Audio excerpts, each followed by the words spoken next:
Стандардниот македонски јазик не се почитува во јавниот говор и тој ја назадува. Ова е ставот на дел од академците и лингвистите, кои беа вклучени во научената трибина статусот на македонскиот јазик, состојби и перспективи во МАНУ. И покрај, како што велат, очигледниот напредок на македонскиот јазик во однос на неговото збогатување и изучување, поразително според нив е што јазикот се игнорира во некои јавни простори. Имаме напредување во развојот на јазикот, збогатување на јазикот и така натаму, изучување на јазикот, а ако баш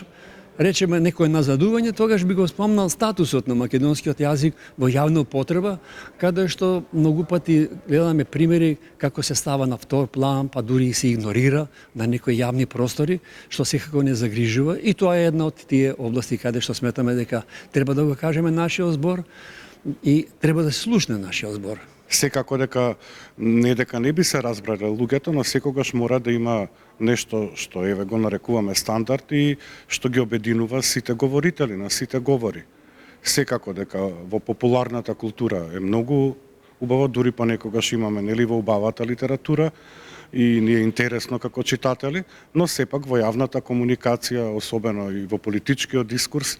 апсолутно мора да биде тоа по високо ниво, односно да биде употребуван стандардот. Поради проблемите со кои се соочува јазикот во јавниот говор, лани во јануари беше донесен законот за употреба на македонскиот јазик. Како што истакна председателката на Советот за македонски јазик Симона Груевска-Маđовска, во тек е конкурсот за избор на директор на инспекторатот, кој има функција да ги санкционира отстапувањето од стандардниот јазик во институциите, органите на управата и во медиумите.